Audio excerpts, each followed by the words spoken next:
다 같이 자리에 일어나셔서 오늘 말씀 함께 나누도록 할 텐데, 사도행전 12장 13절에서 17절의 말씀 되겠습니다.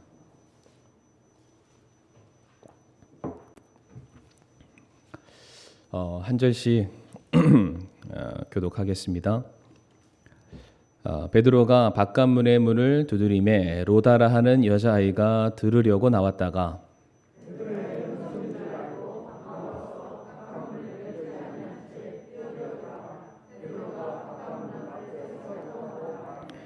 그들이 그녀에게 이르되 내가 미쳤다 하나 그녀가 확고히 단언하여 참으로 그러하다 하니 이에 그들이 이르되 그것은 그의 천사라 하더라.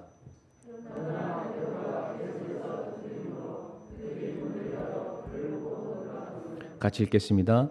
그가 그들에게 손짓하여 그들을 잠잠하게 하고 주께서 자기를 감옥에서 데리고 나오신 일을 그들에게 밝히 말하며 또 이르기를 가서 이 일들을 야고보와 형제들에게 보이라 하고 떠나서 다른 곳으로 가니라. 아멘.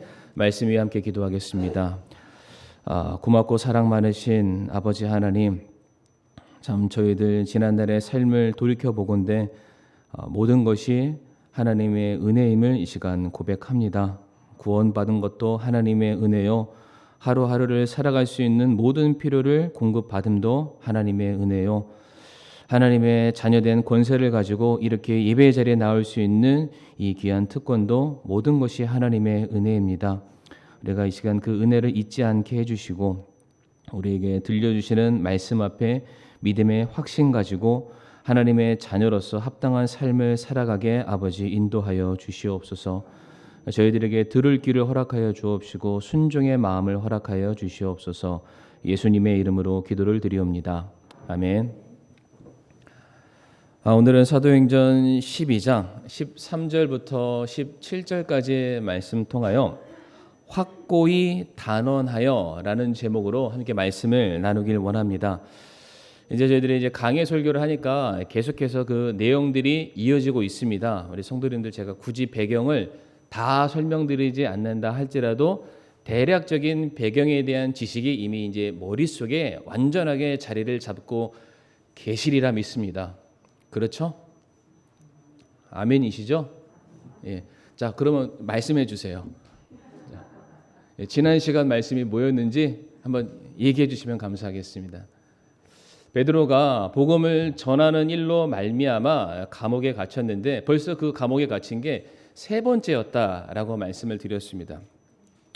그 가운데서도 베드로가 하나님의 정말 강권하시는 역사로 말미암아 감옥에서 이제 풀려 나가게 되는데, 그 풀려나는 사건에 있어서 단순히 하나님과 베드로 둘만의 관계 속에서 일어난 사건이 아니라 베드로의 풀려남을 위해서 조금 더 구체적으로 설명드리면 복음의 확장을 위해서, 하나님의 영광을 위해서 예루살렘 교회 모든 성도들이 한 마음과 한 뜻으로 기도했었던 중보 기도가 있었다. 그래서 지난 시간에 설교의 제목이 기도의 능력이었습니다. 자, 이렇게 특별한 섭리로 말미암아 감옥에서 나오게 된 베드로가 그 즉시 다른 곳으로 가지 않고 마가라 하는 요한의 어머니 마리아의 집으로 향하게 되었습니다. 이 집의 특수성을 제가 지난 시간에 말씀드렸는데, 그 집은 단순한 집이 아니라 바로 초대 예루살렘 교회의 창립 멤버였던 마가의 다락방에서 함께 기도했었던 그 120명이 모였던 그 공간, 그 장소, 바로 그곳에서 여전히 교회의 필요를 위해서 기도하는 성도들이 있었고, 베드로가 그들에게 찾아가서 내가 하나님의 은혜로 말미암아 돌아오게 되었다, 생還하게 되었다, 이 소식을 전달하기 위해서 이제 그 집으로 향하고 있습니다. 그런데 그 집안에 기도의 자리에 있는 성도들은 지금 베드로가 풀려났는지에 대해서는 아직 전혀 알지 못하고 있는 상황이었습니다. 여전히 하나님, 우리 교회를 긍휼히 여겨주시고 베드로 사도를 하나님께서 또한 긍휼히 여겨주셔서 그가 지금 어떠한 처지와 어떠한 상황에 있는지 저희는 알 수는 없지만 하나님께서 도와주셔서 놀라운 구원의 역사가 있기를 간절히 원합니다. 이제 계속 기도를 하고 있습니다. 그런데 그렇게 간절히 기도하고 있는 바로 그 순간에 무슨 소리인가요? 노크 소리죠. 접니다. 제가 왔습니다. 열어주세요. 저 베드로예요. 라고 이제 저는 굉장히 지금 이제 다소곳하게 이렇게 했지만은 주먹으로 쿵쿵쿵 쿵쿵쿵 제가 돌아왔습니다.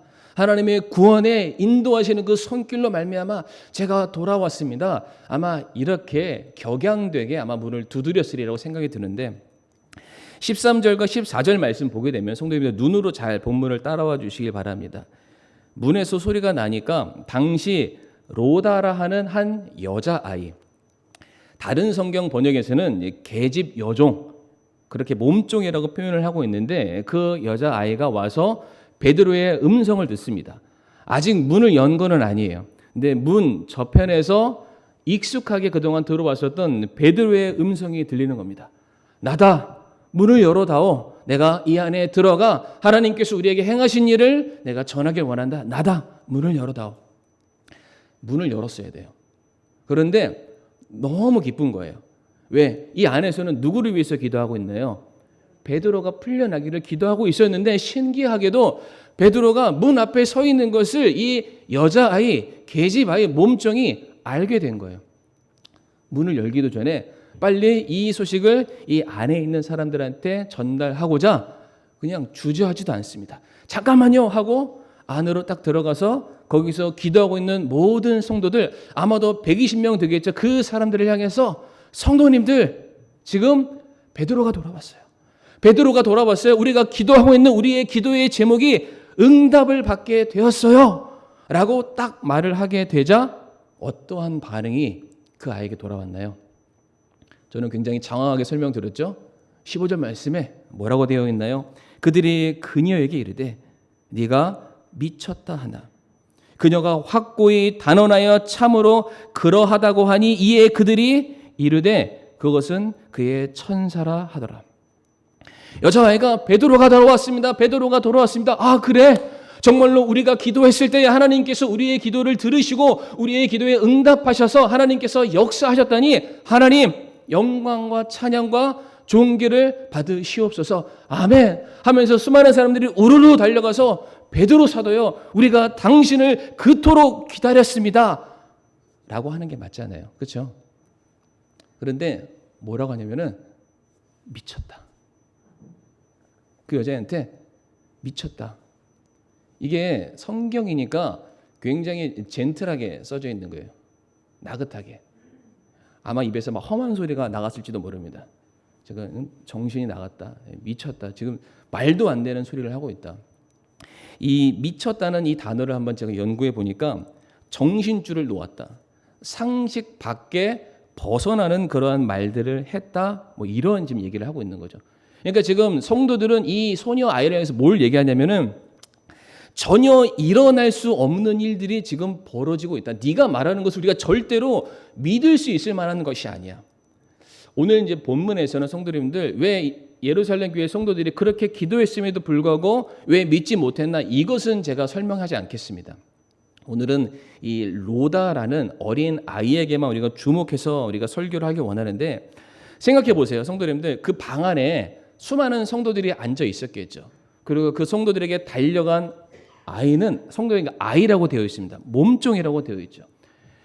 제가 저희 둘째 지금 이제 초등학교 3학년인데 지금도 말귀를 잘 안 들으면은 제가 집에서 다 이렇게 쳐다보고 위에서, 제가 너 키가 크니까 뭐라고 한마디 딱 하잖아요. 그러면은 주눅이 들어요. 그래서 여기서 그 닭똥 같은 눈물이 막 뚝뚝뚝 떨어지면서 눈만 막 꿈벅꿈벅 합니다. 그러니까 제가 뭐라고 한마디 해도 제가 위협하거나 때리진 않습니다. 그렇게 해도 막 주눅 들어서 말을 못해요. 여자아이가 방 안에 들어갔는데 수십 명, 100여 명의 사람들이 몰려있는데 베드로가 돌아왔어요 하는데 뭐라고 그랬다고요? 저한테 하시는 얘기 아니시죠? 미쳤다. 무슨 말도 안 되는 소리 하냐? 얼마나 아이가 주눅이 들었겠어요. 그런데 오늘 본문 말씀 보면은 여자아이가 뭐라고 말하냐면은 확고히 단언하여 참으로 그러하다 하니. 그러니까 이거보다 확신 있는 사람의 모습이 없습니다. 베드로가 살아왔어요. 베드로가 돌아온 게 맞다니까요. 여자 아이잖아요. 아이들 내가 분명하게 믿고 있는 거 얘기할 때 어떻게 얘기하는지 아시죠? 막 얘기하는데 말귀를 안 들으면은 방방 뛰어요. 뛸 수는 없고. 그 느낌 아시죠? 맞대니까요. 왔대니까요. 제가 이제 둘째를 좀 데려와서 여기서 좀 뛰라고 해야 되는데 그게 안 되네요. 막 얘기를 하는 거예요. 이게 성도님들 1회만 얘기한 거 아닙니다. 확고하게 그렇게 말해놓고는 획 돌아선 게 아니라 이 사람들이 내 말귀를 알아들을 때까지 계속해서 진짜예요. 진짜 베드로가 왔어요. 진짜 우리의 기도의 응답이 우리들의 눈앞에 서 있어요. 진짜예요. 진짜 얘기를 하니까 15절 말미에 성도들이 이제 조금 설득을 당한 것 같아요. 뭐라고 얘기하냐면은 베드로가 아니고 베드로를 지키는 그의 천사가 왔다. 당시에는 수호 천사의 개념이 있었다고 합니다. 물론 지금은 아니지만은 그 성도들에게 하나님께서 각 개인마다 그를 지켜주고 그가 중보했을 때 뭐 전달해주는 그런 역할, 메신저로서 한 사람 한 사람 보내줬다라는 그런 인식을 가지고 있었다고 합니다. 그러니까 이게 지금 무슨 얘기냐면은 베드로의 천사가 왔다는 얘기는 베드로가 온 게 아니라 베드로 대신에 수호 천사가 왔다. 베드로가 살아서 돌아온 게 아니라 베드로가 죽었으니까 그를 대신해서 수호 천사가 온 것뿐이다. 그러니까 성도들의 마인드에는 뭐가 깔려 있나요? 여전히 베드로는 죽어 있는 상황이다라고 인식하고 그 여자 아이의 말을 전혀 믿지 않았습니다. 베드로가 살아 있음을 확인한 여자 아이는 지금 방방 뛰면서 얘기를 하고 있고요. 베드로의 음성을 듣지 못해서 베드로가 살아 있음을 확인하지 못한 성도들은 그 여자 아이를 바라보면서 뭐라고 말하냐면은 미쳤다라고 말하고 있어요. 성도님도 혹시 그런 거 경험 안 해보셨나요? 내가 진짜 나만 본 거예요. 나만 경험한 거예요. 나만 알고 있는 게 있죠. 그것을 사람들한테 얘기할 때 이 사람들은 보지도 못했고 경험하지도 못했고 알지도 못했으니까 내가 하는 말귀를 하나도 못 알아들어서 뭔 소리 하는 거냐고. 그런 경험 혹시 있으시나요? 없으시는 걸로 지금 결론이 났습니다. 그러면 다른 걸로 한번 예를 들어볼게요. 굉장히 몸이 아프신 분이 병원에서도 치료가 안 되는 게 있는 거예요.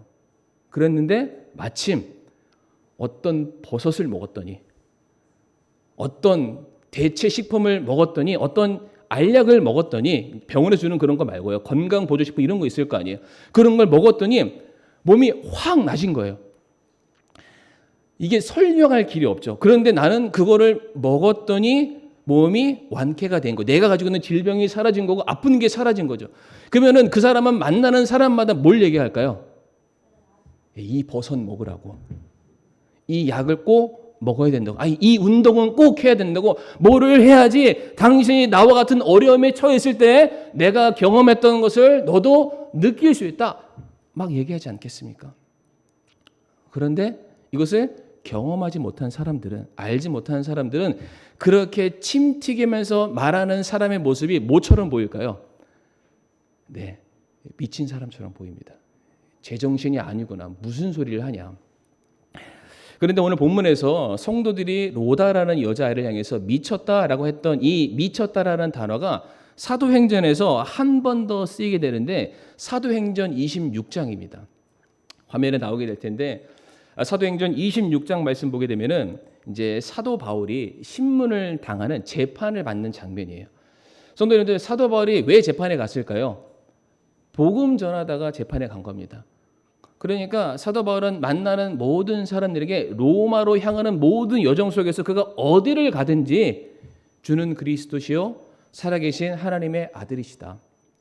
예수님은 로마에서 처벌을 받으시긴 했으나 그분이 십자가에서 돌아가심으로 말미암아 그분의 사역이 끝난 것이 아니라 그분은 다시 부활하셨고 그분은 권능을 가지시고 다시 이 땅에 내려와서 우리 모든 사람들, 유대인만이 아닌 모든 사람들을 지배 통치하실 우리의 만왕의 왕으로 오실 분이시다.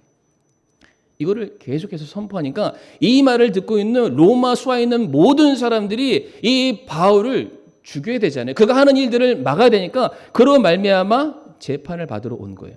그런데 재판을 받는 상황 속에서도 바울이 자기가 복음을 전하는 그 일들, 내가 믿고 확신하는 그 일에 대해서 말하기를 중단하지 않습니다. 아니, 그것 때문에 붙잡혀와서 당장 처벌받아서 죽을 상황인데 그 자리에 서서 보소 내 얘기 한 번만 들어보세요 라고 하면서 여전히 사람들에게 복음을 전하는 거예요.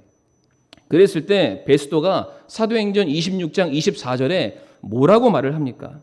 그가 이같이 자기를 위해 말하매 베스도가 큰 소리로 이르되, 큰 소리로 말하는 게 책망하다는 거예요. 꾸짖는다는 얘기입니다. 바울아, 뭐래요? 네가 제정신이 아니니 많은 학식이 너를 미치게 하는도다. 젠틀하게 쓴 거예요. 젠틀하게. 이게 예배 시간에 적당한지 모르겠는데 이 놈아, 죄송해요. 말씀을 못 드리겠어요. 이게 입이 험해질까 봐. 놈아, 정신 차려라. 네가 지금 머리가 획가닥 돌아가 버렸다. 그런데 성도 여러분들, 이 같은 현장에, 이 같은 자리에서 아그리빠 2세라는 사람도 등장을 합니다. 아그리빠 2세가 바울에게 뭐라고 말하냐면은 네가 나를 그리스도인 되게 할 뻔했다라고 말합니다.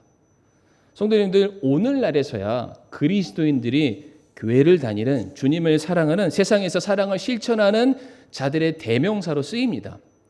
그러나 이때 당시에 그리스도인은 그 사람을 폄하하는 말이에요.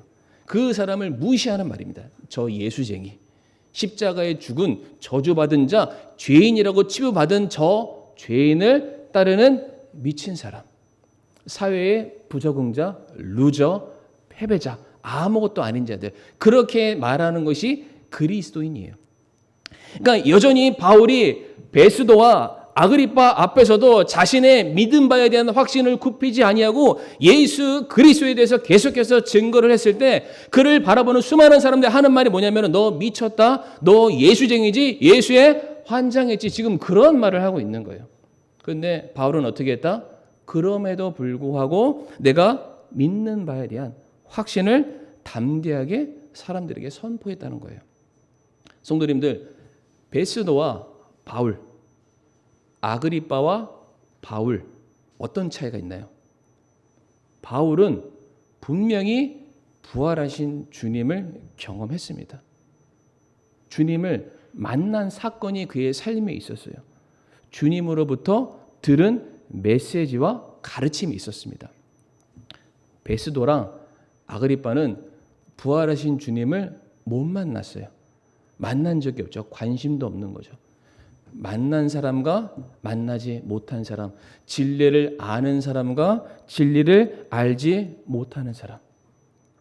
진리를 아는 사람은 내가 믿고 확신한 바에 대해서 로다 어린이처럼 확고히 단언하여 진실로 그러하도다 방방방 뛰면서 말할 수밖에 없는 거예요. 내가 분명히 경험했으니까.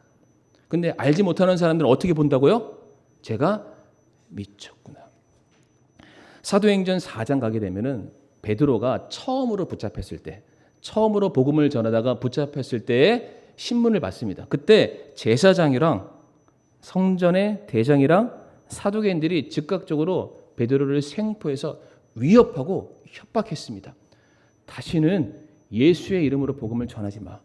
다시는 성전에 나와서 수많은 사람들 앞에서 예수의 예자도 꺼내지 마. 베드로가 그 말을 듣고 어떻게 했을까요? 네, 알겠습니다. 다음부터는 절대로 하지 않겠습니다. 이러면서 쓱 이렇게 했을까요? 아니죠. 사도행전 4장 20절 말씀 같이 한번 읽어볼까요? 시작. 우리는 우리가 보고 들은 것들을 말할 수밖에 없노라 하니라. 아멘.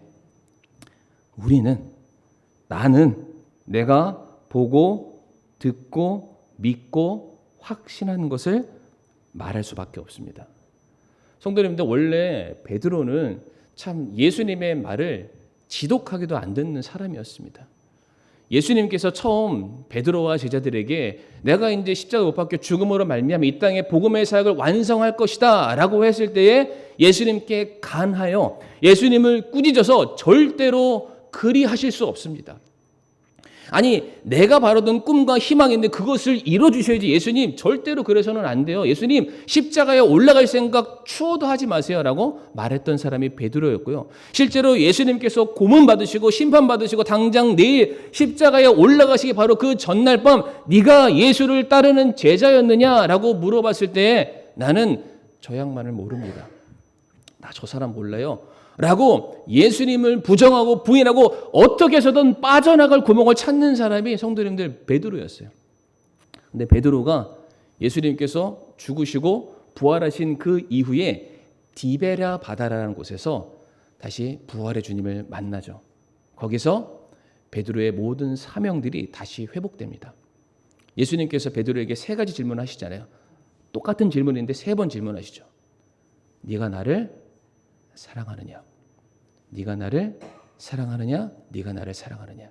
내가 주님을 사랑하는지를 주님께서 아십니다. 그러면 이제 가서 그 사랑의 마음 가지고 네 양들을 먹여라. 성도님들 그 이후부터 베드로는 결단코 예수님을 부인하지 않습니다. 부정하지 않습니다. 오늘 본문에 나왔었던 아까 사도행전 4장 20절의 말씀처럼 나는 내가 보고 듣고 확신하고 믿는 바에 대해서는 내가 말할 수밖에 없노라. 성도님들 그리스도인이 누군지 아세요? 그리스도인? 교회를 다니면 그리스도인인가요? 종교 생활을 하면 그리스도인인가요? 윤리적으로 도덕적으로 남보다 조금 더 뛰어나면 그 사람이 그리스도인일까요? 저는 그렇지 않다고 믿습니다. 껍데기만 가지고 예배당 자리에 앉아있는 분들이 너무나도 많기 때문입니다.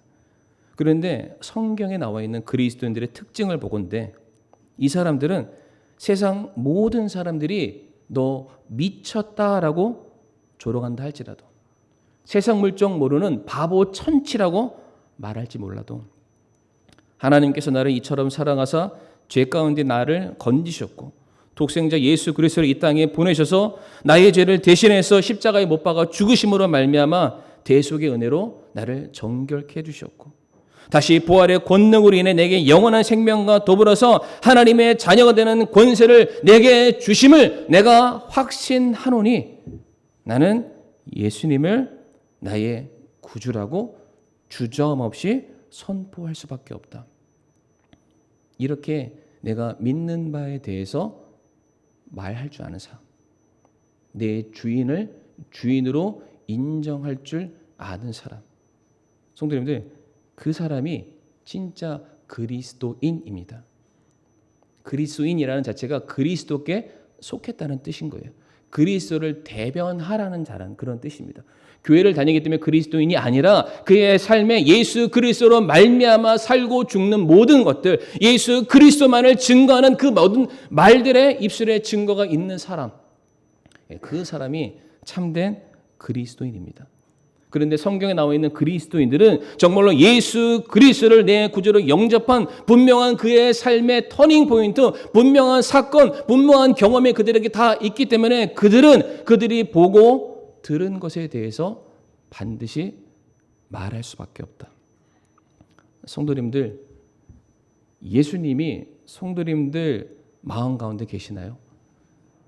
성도님들이 그리스도인, 난 그리스도께 속해 있다라고 자부하실 만한 분명한 확신이 성도님들에게 있으신가요? 아멘이시죠? 그러면은 세상이 우리에게 뭐라 한다 할지라도, 바보 천치라는 말을 듣는다 할지라도 우리는 뭘 얘기해야 될까요? 주는 그리스도시요 살아계신 하나님의 아들이시요 그분만이 길이요 진리요 생명 되심에 대해서 담대하게 우리가 선포할 수 있어야만 하는 것입니다. 근데 성도님들, 오늘 본문에 로다라는 한 사람이 등장했는데 여자아이라고 되어 있어요. 여자아이. 그러니까 성경에서는 그러니까 여성에 대해서 이게 조금 등한시 여긴다는 게 아니라 우선순위에 대해서 조금 뒤로 밀려두는 경우들이 있죠. 예를 들어서 숫자를 셀 때나 가문을 설명할 때 남성의 이름이 먼저 등장하지 여성의 이름은 잘 등장하지는 않습니다. 그러니까 성경 시대 당시의 문화가 그랬다는 거예요. 그런데 게다가 여자였는데 아이예요. 그 아이도 숫자를 해야 될 때 그 수에 안 들어갑니다. 전쟁을 할 때 숫자는 칼과 창을 들을 수 있는 그 나이부터 헤아림을 받죠. 그러니까 어린아이도 그 숫자에 포함이 안 됩니다. 근데 이 아이의 직분이 뭐였냐면은 몸종이었대요. 여잔데 아이이고 종이에요. 당시 사회적으로 영향력이 있는 사람일까요? 없는 사람일까요? 거의 전무한 사람입니다. 그런데 이 여자아이 몸종을 통해서 하나님께서는 베드로의 생환의 소식을 사람들에게 전달하는 일을 사용하게 하십니다. 성도 여러분들, 사무엘상 가보게 되면 엘리 제사장이 나오죠.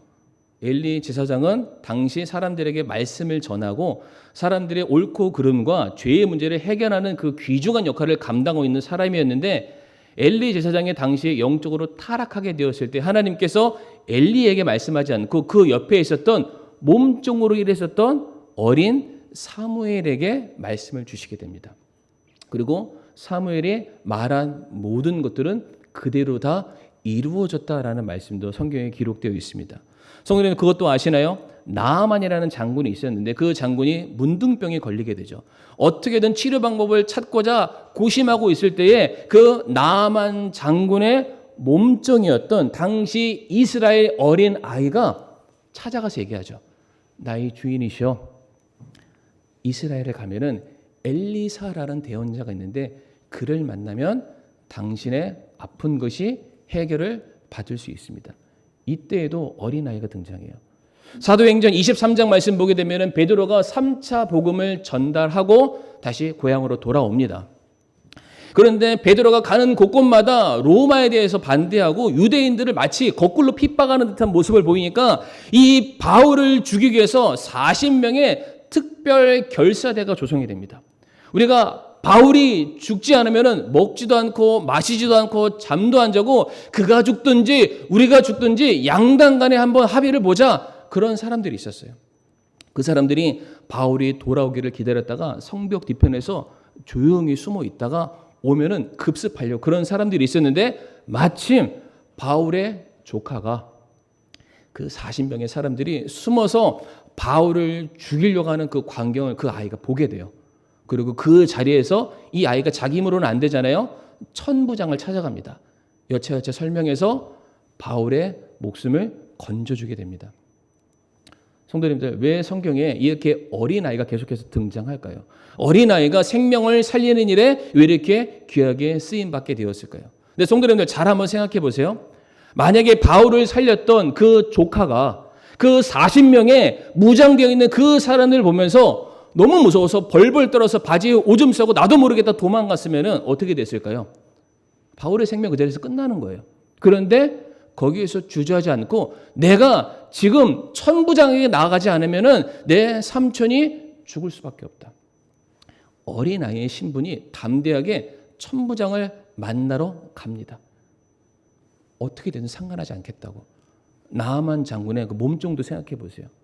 신하가 아니에요. 몸종인 거예요. 그 종이 자기를 다스리는 그 장군 앞에 나아간다는 것은 마치 어떤 것과 똑같냐면은 에스더가 아하수에로 왕을 만나기 위해서 나에게 금홀이 오진 않았지만 그럼에도 불구하고 내가 왕에게 나아가서 내가 가지고 있는 문제를 해결하면 받겠습니다. 그러면서 나가면서 뭐라고 고백했죠? 죽으면 죽겠다. 이 사람들이 나한테 뭐라고 말하는 게 중요하지 않다는 거죠. 내가 꼭 가서 이 메시지는 전달하겠다. 오늘 본문에 로다라는 여자아이가 어떻게 했다고요? 방방 뛰었어요. 진짜 베드로가 돌아왔다니까요. 진짜 베드로가 살아있다니까요. 제 말 좀 들어봐 주세요. 이렇게 말을 하게 되었던 모든 것들이 어디서 비롯되었나요? 이 여자아이가 경험을 한 게 있는 거예요. 들은 게 있는 거예요. 확신한 게 있는 거예요.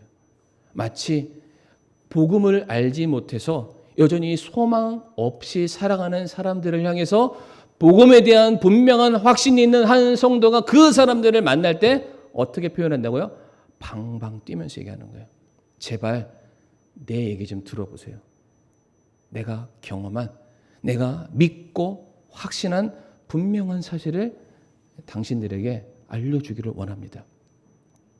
이 일에 비록 어린아이 같은 작은 사람이었지만 별 볼일 없는 사람이었지만은 이와 같은 사람들의 복음의 전달이 있었기 때문에 한 생명이 살아나는 역사가 성경 도처에 쓰여져 있습니다. 성도님들 한번 우리 자신을 한번 돌아볼까요? 성도님들이 오늘날 이 자리에 하나님의 자녀라고 자부하면서 예배를 드림에 있어서 아마 단언컨대 내 스스로 깨닫고 내 스스로 결단해서 이 교회를 찾는 분은 거의 없을 겁니다. 아예 없다는 게 아니라 대부분의 많은 분들이 내 주변에서 누군가의 끊이지 않는 권면이 있었던 거예요. 교회 한번 와봐라. 말씀 한번 들어보자. 예수님이 너 얼마나 사랑하시는지 들어봐야 되지 않겠냐. 나는 그것을 경험했고 나는 그것을 지금 느끼고 있고 그 은혜 가운데 살아가고 있는데 계속 얘기하는 거예요. 만날 때마다 얘기하는 거죠. 한 번은 예수님의 사랑 전하고 주님께 받은 은혜를 전달하고 천국에 대해서 설명하고 우리가 기도의 응답을 얘기하고 수많은 말들을 이 사람들 만날 때마다 계속해서 확고히 단언하여 정말로 그리하다 말을 하게 되었을 때 결국 우리가 그 말에 설득당해서 우리가 지금 이 자리에 앉아 있는 거 아니겠습니까? 이거 부인하실 수 있는 분들 아무도 없습니다. 기억이 안 날 뿐이지. 그런데 성도님 오늘 본문에 이 로다라는 아이만 자기가 믿는 바에 대해서 이렇게 확고하게 말한 게 아닙니다. 오늘 본문 17절 말씀인데요. 같이 한번 읽어볼까요? 17절 말씀 시작. 그가 그들에게 손짓하여 그들을 잠잠하게 하고 주께서 자기를 감옥에서 데리고 나오신 일을 그들에게 밝히 말하며 또 이르기를 가서 이 일들을 야고보와 형제들에게 보이라 하고 떠나서 다른 곳으로 가니라. 아멘. 베드로가 자기에게 있었던 모든 일들을 사람들에게 장황하게 설명하고 다른 곳에 갔대요. 다른 곳에 갔다는 것은 자기를 잡으러 오는 로마 병사들을 피해서 다른 곳으로 간 게 아니라 지금 다른 곳에 가서 내가 경험한 하나님의 은혜를 전하기 위해서 갔다는 거예요. 우리가 그것을 알 수 있는 게 뭐냐면은 베드로전서 1장 1절과 2절 말씀 제가 한번 읽어보겠습니다. 예수 그리스도의 사도 베드로는 본도와 갈라디아와 갑바도기아와 아시아와 비두니아에 두루 흩어진 나그네들이라고 되어 있습니다. 우리가 지금까지 보건대 사도행전 12장까지 베드로의 사역은 어디까지나 예루살렘이라는 자기 동포, 자기 민족에게만 국한되어 있는 사역을 하고 있는 사람이었습니다. 그런데 이 사건이죠. 하나님께서 놀랍게 응답하시고 구원하시는 역사를 체험하고 난 그 이후에 베드로는 내가 보고 믿고 확실한 것을 증거하지 않을 수가 없었던 거예요. 그래서 이제는 그 사역의 지경을 넓혀서 이방 땅 발끝이 닿는 모든 곳을 찾아가면서 수많은 사람들에게 구원의 은혜를 선포하는 삶을 살았다는 겁니다. 베드로도 자기가 경험한 거 감추지 않고 주눅들지 않고 만나는 모든 사람들에게 확고히 단언하여 말씀을 전하는 삶을 살게 되었다. 말씀을 마무리할 텐데 성도님들 혹시 이 단어 아시나요?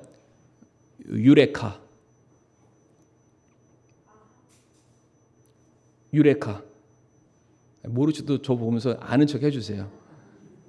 그 아르키메데스가 왕에게 하나의 시험을 받잖아요. 이 금 왕관이 진짜 금인지 24K인지 18K인지 아니면 다른 불순물이 들어갔는지 한번 증명해내라. 당시 기술로서는 이것을 발견할 수 있는 그게 없으니까 막 고민하다가 너무 스트레스를 많이 받았던 것 같아요. 그래서 일단 스트레스나 풀자 욕탕에 들어갑니다. 그런데 거기서 넘쳐나는 물을 보면서 아이디어를 얻는 거예요. 이렇게 하면은 진품과 가품의 여부를 알 수 있겠다. 그러면서 일어나면서 했던 말이 유레카. 그러니까 뭔가 대단한 아이디어를 발견했다. 그러면서 들리는 속설에 의하면은 이 아르키메데스가 한시라도 빨리 왕에게 이 소식을 전달하기 위해서 그대로 달려갔대요. 지금 아르키메데스가 어디 있었다고요? 욕탕에. 목욕을 하다가 너무 좋은 거예요. 이것을 빨리 얘기해야 내가 상도 받고 벼슬도 올라갈 것 같으니까 그 자리에서 달려갔다. 주저하지 않았다는 거예요. 이 좋은 소식이 나를 살리는 거잖아요. 이거에 대한 확신을 내가 증거했을 때 내 믿는 바가 다른 사람들에게 전달된다면 그보다 더 좋은 소식이 어디에 있겠습니까? 달려갔던 거죠. 오늘 본문에 나와 있는 로다라는 이 아이도 자기가 만나는 모든 사람들에게 뭘 외친 거냐면 유레카 외친 거예요. 내가 진짜 봤다. 내가 진짜 확신하는 바가 있다.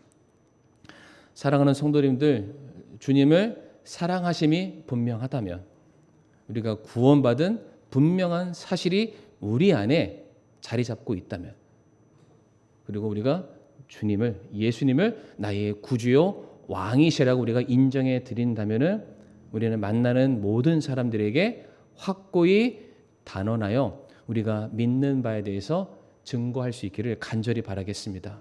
이 시간 다 같이 머리 숙여 함께 우리가 기도할 때에 진리를 발견한 사람들은 그 진리에 대해서 확고할 수밖에 없습니다. 뒤로 물러설 수 없습니다. 주눅들 수 없습니다. 내가 믿는 바에 대해서 내가 사람들에게 반드시 전할 수밖에 없는, 이게 바로 우리 그리스도인들에게 주어져 있는 숙명과도 같은 것입니다. 우리 안에 지금도 살아 역사하시는 우리 주님을 담대하게 증거할 수 있는 저와 사랑하는 성도님들이 되기를 원합니다. 우리가 그것을 위해서 이 시간 잠시 머리 숙여 함께 기도하겠습니다.